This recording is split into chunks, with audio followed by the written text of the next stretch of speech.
مرحبا أهل الكمال، مرحبا أهل النوادي.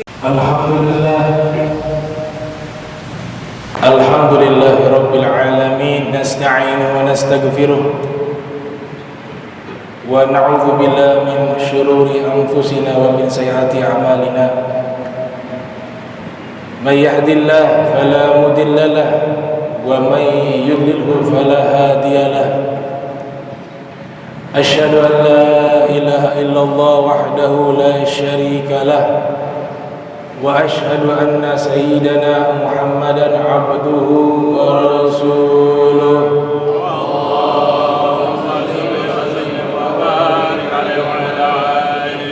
اللهم صل وسلم وكرم وزد على سيدنا وحبيبنا وقدوتنا وقرة أعيننا سيدنا محمد وعلى آله وصحبه أجمعين. أما بعد، فيا أيها الناس أوصيكم ونفسي بتقوى الله، فقد فاز من اتقى.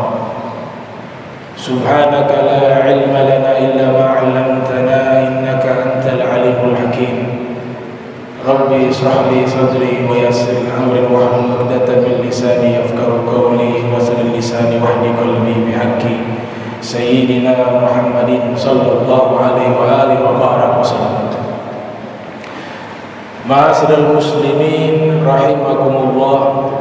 Alhamdulillah, puji syukur kehadirat Allah Subhanahu wa taala, dan tak lupa senantiasa tercurahkan salawat dan salam kepada junjungan mulia Nabi kita tercinta Sayyidina wa Maulana Muhammad sallallahu alaihi wasallam, beserta segenap keluarga beliau dan sahabatnya serta umatnya yang senantiasa menjalankan ajaran beliau hingga akhir masa nanti. Ma'asyiral muslimin rahimakumullah, disebutkan di dalam kitab Nurul Absar, ada seorang ulama bernama Al-Imam Sufyan Ats-Tsauri mendatangi rumah gurunya, yaitu Al-Imam Ja'far As-Shadiq bin Muhammad Al-Baqir radhiyallahu ta'ala anhu wa arda. Ketika beliau tiba di rumahnya Al-Imam Ja'far As-Shadiq, Al-Imam Sufyan Ats-Tsauri meminta riwayat hadis yang diriwayatkan oleh Imam Ja'far As-Shadiq dan terus bersambung sampai kepada kakek buyut beliau, yaitu Nabi Muhammad sallallahu alaihi wasallam. Beliau katakan, hadithni hadithan asma'uhu minka wala akum. Hadithni hadithan, wahai Imam Ja'far, riwayatkan kepadaku satu hadis, asma'uhu minka, yang aku dengar langsung darimu. Wa aku, setelah itu aku akan berdiri pergi.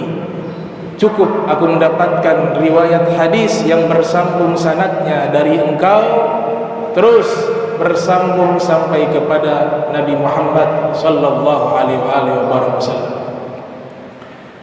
Maka Imam Ja'far As-Shadiq mengatakan, haddatsani abi, ayahku Al-Imam Muhammad Al-Baqir meriwayatkan kepadaku, an jaddi, beliau dapat dari kakekku yaitu Al-Imam Ali Zainal Abidin, an abihi, Al-Imam Ali Zainal Abidin mendapatkan hadis ini dari ayah beliau yaitu Al-Imam Husain, an abihi, Al-Imam Husain mengatakan mendapatkan hadis ini dari ayahnya yaitu Al-Imam Ali bin Abi Thalib karramallahu wajhah.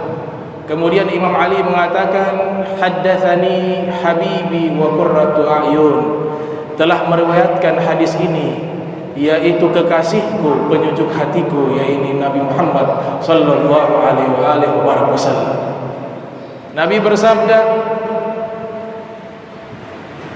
man an'ama Allahu alaihi falyahmadillah subhanahu wa ta'ala, wa man istabta'a rizqa falyastaghfirillah, wa man hadzabahu amrun falyaqul la haula wala quwwata illa billah. Al-Imam Ja'far As-Shadiq meriwayatkan hadis dari Nabi sallallahu alaihi wasallam. Nabi bersabda, siapa orang yang Allah telah berikan nikmat kepadanya, maka wajib baginya mengucapkan rasa syukur kepada Allah Ta'ala. Siapa orang yang rizkinya terhalang, rizkinya lambat, rizkinya mampet, falyastaghfirillah, hendaklah ia beristighfar kepada Allah Subhanahu wa Ta'ala atas dosa-dosanya. Wa man hadzabahu amrun falyaqul la haula wala quwwata illa billah. Dan siapa yang mengalami masalah, mengalami satu problem, maka hendaklah ia mengucapkan kalimat la haula wala quwwata illa billah. Kemudian Imam Ja'far Shadiq mengatakan, khudha ya Sufyan thalatha. Wahai Sufyan, ambillah 3 hadis ini dan amalkanlah 3 hadis tersebut.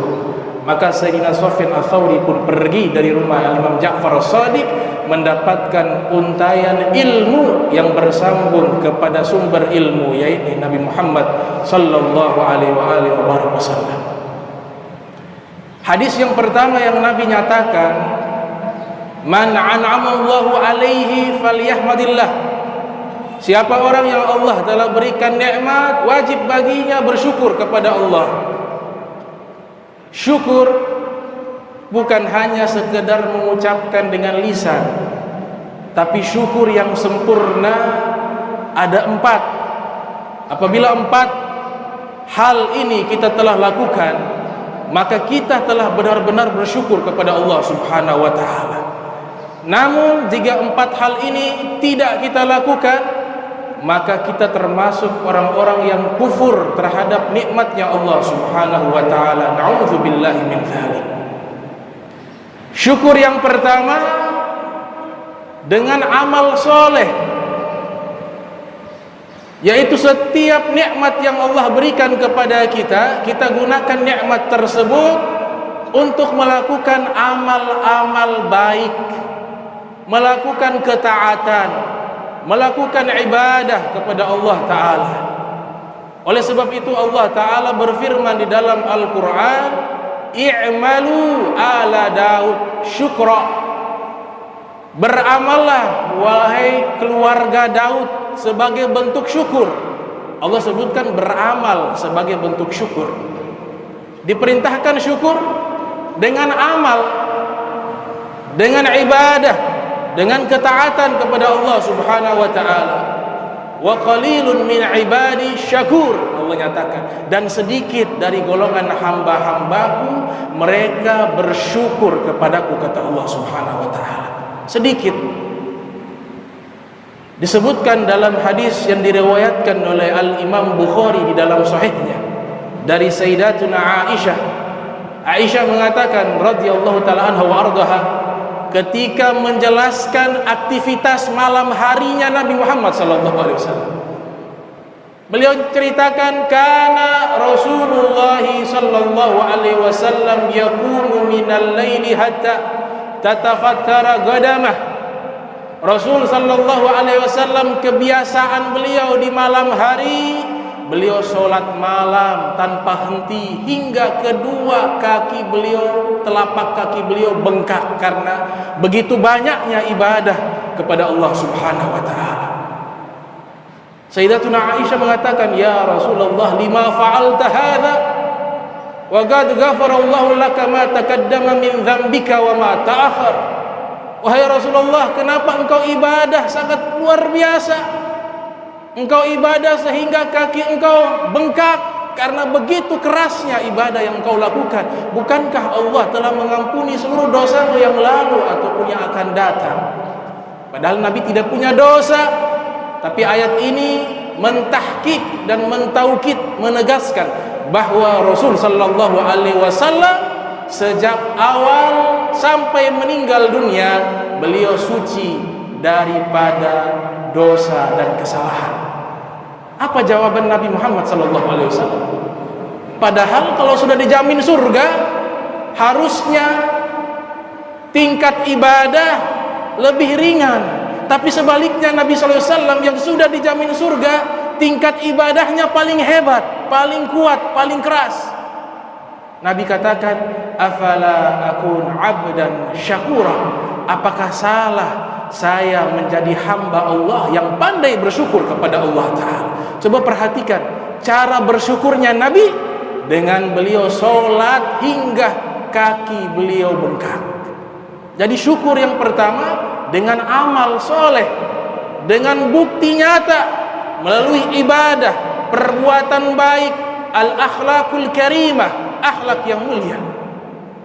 Kemudian bentuk syukur yang kedua, harus meyakini di dalam hati bahwa seluruh nikmat yang kita miliki di dunia, baik itu kekayaan, jabatan, kesehatan, dan nikmat-nikmat lainnya, harus diyakini secara total bahwa seluruhnya pemberian Allah Subhanahu wa ta'ala. Oleh sebab itu Nabi Daud alaihissalam pernah bingung. Nabi Daud mengatakan, ilahi kaifa ashkuruk fa inna syukra ni'matun minka alayya. Nabi Daud bermunajat, wahai Tuhanku, wahai Allah, bagaimana cara aku bersyukur padamu, padahal rasa syukur itu adalah nikmat yang engkau berikan kepadaku.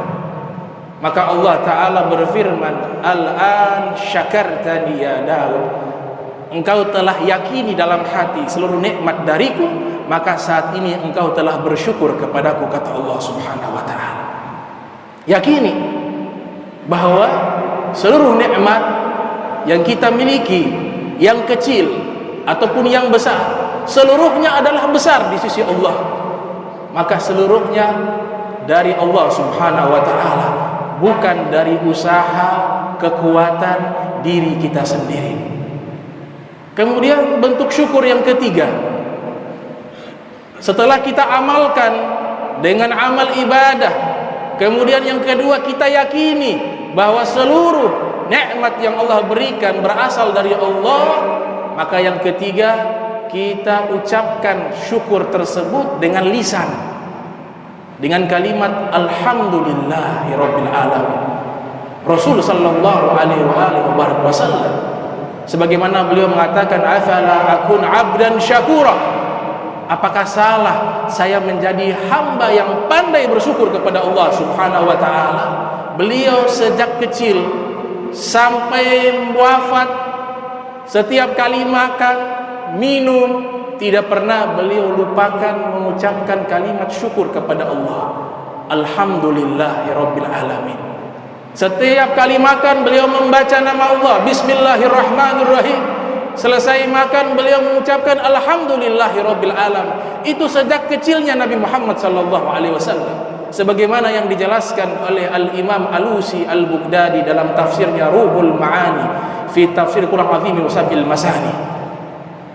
Dalam hadis riwayat Muslim, Rasul sallallahu alaihi wasallam bersabda, innallaha la yarda 'anil 'abdi an ya'kula aklata fayahmadahu 'alaiha wa yashraba syarbata fayahmadahu 'alaiha. Sesungguhnya Allah sangat ridha, sangat senang kepada seorang hamba jika ia makan makanan dia mengucapkan syukur alhamdulillah. Allah sangat senang jika ada hambanya meminum seteguk air ataupun segelas air, kemudian dia mengucapkan syukur alhamdulillah. Maka dia yakini seluruhnya dari Allah Subhanahu wa ta'ala. Kemudian bentuk syukur yang keempat adalah menggunakan nikmat yang Allah berikan di tempat-tempat yang Allah cinta. Kita tidak menggunakan nikmat-nikmat yang Allah berikan untuk bermaksiat kepada Allah Subhanahu wa ta'ala. Al-Imam Junaid Al-Baghdadi pernah ditanya, sebagaimana disebutkan di dalam kitab Tabaqatul Awliya, wahai Imam Junaid, ma ma'na syukur? Wahai Imam Junaid, apa definisi syukur kepada Allah Ta'ala? Imam Junaid mengatakan, syukur adalah ala ta'si Allah bini'amihi, yaitu engkau jangan bermaksiat kepada Allah menggunakan nikmat-nikmatnya Allah Ta'ala.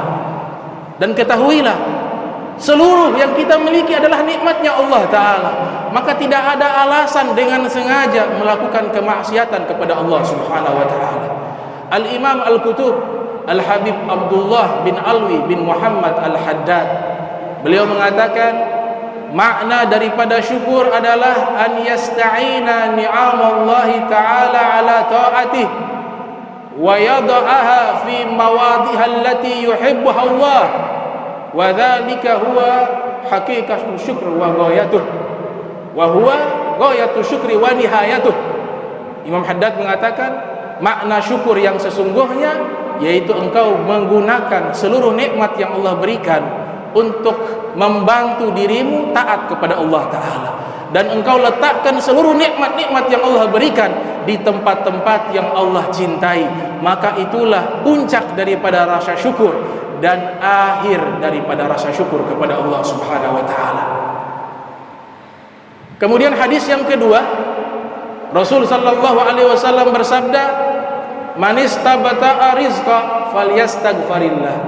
Siapa orang yang rizkinya terhambat, falyastaghfirillah, maka hendaklah ia beristighfar kepada Allah Ta'ala. Musibah yang terjadi tidak lain daripada dosa-dosa manusia. Maka orang yang cerdas adalah orang yang selalu melihat aib dirinya, selalu menyalahkan dirinya. Karena kita seluruh manusia yang hidup di dunia selain para nabi dan para rasul tidak terlepas dari dosa. Diceritakan ada seorang ulama besar bernama Al-Imam Al-Allamatud Dunya Al-Habib Abdurrahman bin Abdullah Balfaqih. Beliau pernah dimasukkan ke dalam penjara oleh seorang sultan tanpa ada kesalahan. Dimasukkan ke dalam penjara. Maka murid-murid beliau marah kepada sang sultan dan mereka mencaci maki, itu sultan kurang ajar. Guru kami tidak bersalah tapi dimasukkan ke dalam penjara. Maka murid-murid beliau datang menjenguk sang guru. Di saat itu sang murid dan beberapa murid lainnya mengatakan, wahai guru kami, wahai guru mulia, ini raja zalim, engkau dimasukkan ke dalam penjara tanpa ada kesalahan. Ini raja kurang ajar, dikeluarkan kata-kata yang kotor. Apa jawaban orang yang mengenal Allah? Apa jawaban orang yang mengenal Nabi Muhammad SAW? Beliau mengatakan, jangan kalian mencela mereka. Sesungguhnya saya masuk ke dalam penjara ini disebabkan karena dosa-dosa saya. Ditanya, wahai guru, engkau ahli ibadah, engkau ulama, orang saleh, apa gerangan dosa yang kau lakukan? Beliau katakan, di rumah saya ada seorang pembantu. Ini pembantu setiap hari saya selalu memperingatinya untuk sholat. Namun beberapa hari yang lalu saya lupa memperingati dia untuk melaksanakan sholat, maka sehari penuh dia tidak sholat. Disebabkan kelalaian saya memperingati pembantu saya sholat, maka Allah berikan musibah ini kepada saya dan saya masuk ke dalam penjara. Ini lihat orang-orang yang dekat dengan Allah Subhanahu wa Ta'ala selalu menghitung dirinya. Hasibu anfusakum qabla an tuhasabu wazinu a'malakum qabla an tuzanu. Hitunglah diri kalian sebelum Allah menghitungnya di hari kiamat, dan timbanglah amal kalian di dunia sebelum amal kalian ditimbang di hadapan Allah Subhanahu wa Ta'ala di yaumil kiamat. Oleh sebab itu istighfar dipraktekkan dan dianjurkan oleh Rasul sallallahu alaihi wasallam, karena Nabi tahu setiap dari manusia tidak terlepas dari dosa. Bahkan Nabi katakan, man lazimal istighfara ja'alallahu lahu min kulli dhikin makhraja wa min kulli hammin faraja wa yarzaqahu min haitsu la yahtasib. Siapa orang yang merutinkan istighfar kepada Allah, maka Allah akan jadikan di setiap kesempitan kelapangan, Allah akan jadikan di setiap kesempekan jalan keluar, dan Allah akan jadikan rizki kepadanya dari arah yang dia tidak pernah duga. Hadis yang terakhir, Rasul sallallahu alaihi wasallam Beliau mengatakan, man hazabuhu amrun falyakul la haula wala quwwata illa billah.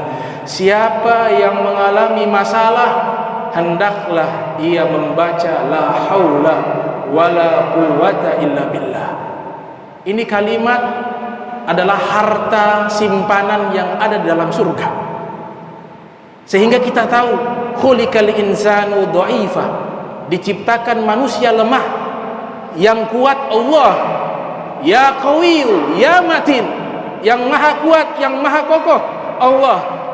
Maka jangan pernah mengandalkan ilmu, jangan pernah mengandalkan amal, jangan pernah mengandalkan teknologi, jangan pernah mengandalkan apapun. Tapi di dalam hati yang kita andalkan adalah Allah Subhanahu wa ta'ala, karena tidak ada kekuatan, tidak ada daya, melainkan seluruhnya dari Allah Subhanahu wa ta'ala. Oleh sebab itu Allah Subhanahu wa ta'ala berfirman, wala nabluwannakum bisyai'in minal khawfi wal ju' wa naqsin minal amwal wal anfus was thamarat wa basyiris sabirin alladzina idza asabathum musibah qalu inna lillahi wa inna ilaihi raji'un.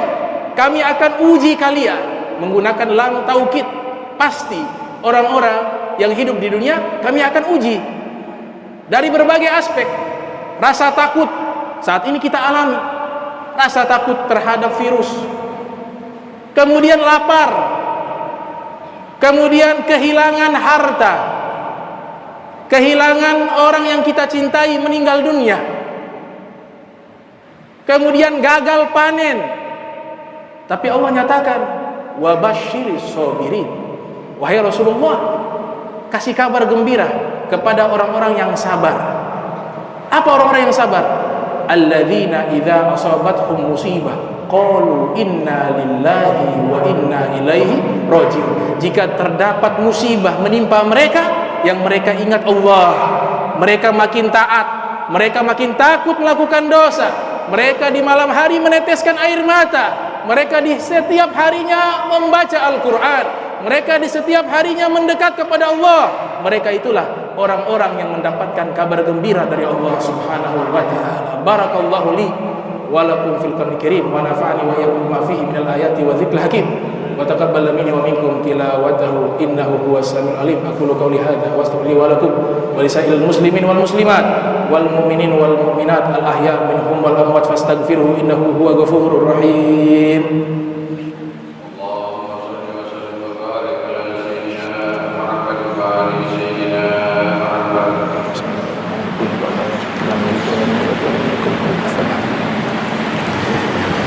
Alhamdulillahi rabbil alamin.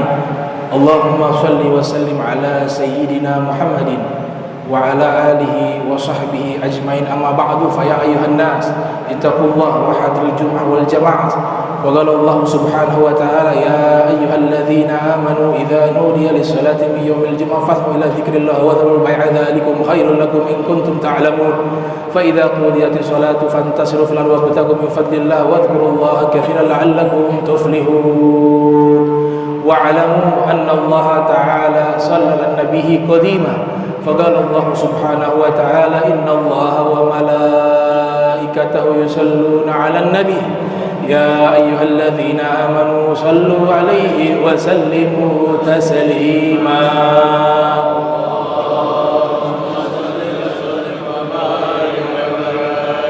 اللهم صل وسلم على سيدنا محمد في الأولين وصل وسلم على سيدنا محمد في الآخرين وصل وسلم على سيدنا محمد في كل وقت وحين وصل وسلم على سيد الأنبياء والمرسلين وعلى الملائكة المقربين وعلى عباد الله الصالحين من أهل السماوات والأرضين. ورضي الله تبارك وتعالى عن سادتنا ذوي القدر سيدنا أبي بكر وعمر وعثمان وعلي وسائر الأصحاب رسول الله أجمعين وتابعين لهم بإحسان إلى يوم الدين وانصرنا وارحمنا معهم برحمتك يا أرحم الراحمين. يا الله يا حي يا قيوم لا إله إلا أنت يا الله يا واسع المغفرة يا أرحم الراحمين. اللهم ادفع عنا والمسلمين الغلاء والبلاء والوباء والفحشاء والمنكرات والسيوف مختلفة والشدائد والمحن ما ظهر منها وبطن من بلدنا هذا خاصة من بلدان المسلمين عامة إنك على كل شيء قدير اللهم انصر إخواننا مسلمين في فلسطين اللهم انصر إخواننا مسلمين في الشام اللهم انصر إخواننا مسلمين في أفريقيا اللهم انصر إخواننا مسلمين في هند اللهم انصر إخواننا مسلمين في الصين اللهم انصر إخواننا مسلمين في فلبين اللهم انصر إخواننا مسلمين في مشارق الأرض ومغاربها برها وبحرها اللهم اغفر للمسلمين والمسلمات والمؤمنين والمؤمنات الأحياء منهم والأموات يا قاضي الحاجة يا رب البريات ربنا آتنا في الدنيا حسنة وفي الآخرة حسنة وقنا عذاب النار وادخلنا الجنة مع الأبرار يا عزيز يا غفار يا رب العالمين وصلى الله على سيدنا محمد وعلى آله وصحبه وبارك وسلم والحمد لله رب العالمين عباد الله إن الله يأمر بالعدل والإحسان وإيتاء ذي القربى وينهى عن الفحشاء والمنكر والبغي يعظكم لعلكم تذكرون فاذكروا الله يذكركم واشكروه على النعم وافعلوا بفضله فلذكر الله أكبر